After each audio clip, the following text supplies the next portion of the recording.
Hai, Assalamualaikum. Nama saya Dr. Hizwan Ainil.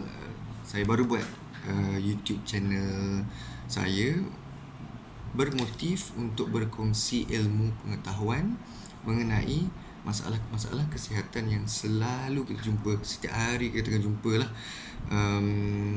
Dan channel ini akan memudahkan orang-orang biasa yang tak ada medical background untuk memahami mengenai masalah kesihatan dan medical information yang kita ada.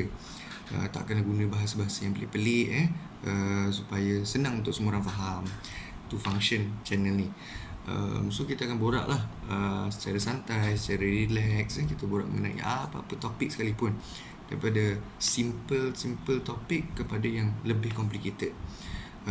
Topik-topik ini selalunya mengenai masalah kesihatan yang kita jumpa dalam hidupan seharian kita, daripada batuk, demam, kepada stroke, diabetes, masalah cramp ke, masalah kepala kebas ke, apa-apa je lah, asalkan dapat membantu rakyat Malaysia yang menonton lebih memahami mengenai masalah kesihatan masing-masing.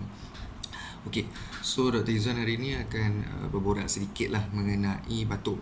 Sebab sekarang dengan musim-musim batuk, musim-musim COVID-19 ni, ramai yang confuse.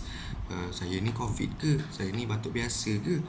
Okey, so batuk ni selalunya terjadi apabila nombor satu yang sering kerap terjadi sebab gatal dekat tekak. Apabila kita makan manis-manis macam rambutan ke, dessert-dessert yang manis-manis sangat, senanglah tekak tu gatal.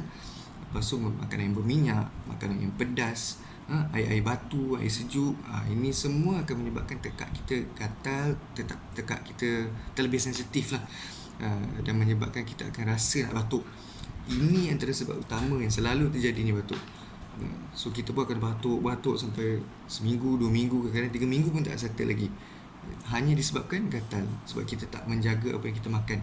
So bila dah start batuk tu, berhentilah makan manis-manis, minyak-minyak, pedas dan air batu. Ini langkah pertama untuk mengatasi batuk yang simple ni. Dan selalunya batuk-batuk macam ni kering, dia tak ada kahak, dia tak melibatkan sesak nafas. Tu antara cara nak tahu batuk tu batuk simple atau tidak. Kemudian kita ada batuk-batuk lain yang lebih kompleks sikit lah. For example, batuk yang disebabkan oleh infection. Infection ni boleh jadi bakteria, boleh jadi virus. Bila batuk yang melibatkan infection ni, selalunya kita akan demam. Ada yang ada sesama sekali, sakit tekak. Batuk-batuk ni pun kadang-kadang berkahak. Kahak dia boleh jadi putih, kuning, hijau. Mungkin je kalau kahak tu lebih pekat dan hijau, mungkin infection bakteria tu ada lah, tapi tak semestinya.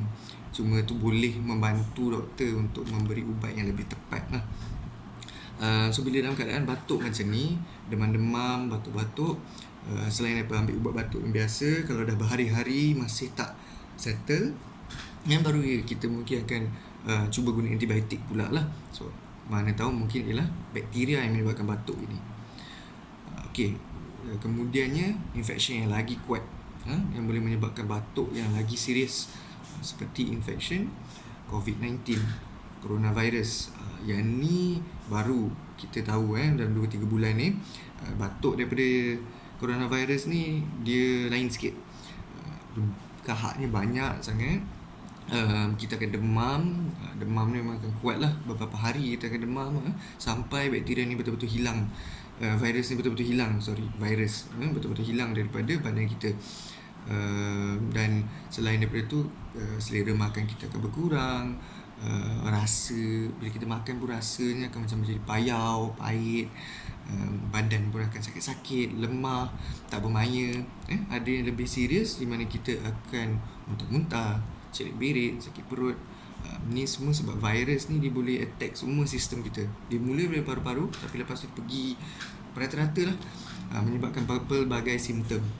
So macam denggi pun badan akan rasa sakit, sakit kepala, muntah-muntah, cerit-berit. So virus, cara dia memang macam tu.